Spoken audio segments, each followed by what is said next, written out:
ये क्या है? तुम्हें थाने क्यों ले जाया गया? पब्लिक प्रॉपर्टी को नुकसान पहुंचाने पर। अरे यार, अब क्या कर दिया तुमने? अब मुझे डांटेंगे क्या? जान, जो होना था हो गया। तुम तो ठीक हो ना? बताओ। नहीं, मैं ठीक हूँ, कुछ नहीं हुआ, बस गाड़ी को नुकसान ओह, पहुंचा। चलो अच्छा। वैसा ही जैसा मैंने सोचा था, बिल्कुल। बस कर दीजिए भाई, मजबूर ना होता तो आपको नहीं बुलाता। तो अब क्यों बुलाया तुमने मुझे? तंग आ चुका हूँ तुम्हारी नालायकियों से। बतूल, तुम यहाँ क्या कर रही हो? वो दरअसल मैं इसके साथ। तुम दोनों तुम दोनों एक जानते हो दूसरे को एक-दूसरे कैसे जानते हो? बतूल महानूर की भांजी है। हम एक ही जगह पर पढ़ते हैं। अब इस हालत में मैं इसको अकेला तो नहीं छोड़कर जा सकती थी ना। तुम ठीक तो हो ना? चोट तो नहीं लगी? मैं ठीक हूँ। दरअसल हमें बहुत भूख लग रही है और खाने के लिए बिल्कुल भी पैसे नहीं है। अब समझ आ गया कि मुझे यहाँ क्यों बुलाया गया। इस बार मैं किसी सूरत पैसे नहीं दूंगा।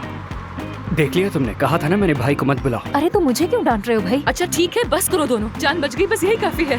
Get well soon. जो होना था वो हो चुका है ना आमिर? तुम लोग इस गाड़ी से सही सलामत निकल आए, यही गनीमत है। मुझे तफसील से बताना पड़ेगा कि क्या हुआ। चलो अब, चलो। मैं जरा अपना बताना बैग ले लूं। देखो जरा गाड़ी की हालत तो देखो, मर भी सकते अच्छा थे। बस करो, पुरसुकून हो जाओ प्लीज। चलो।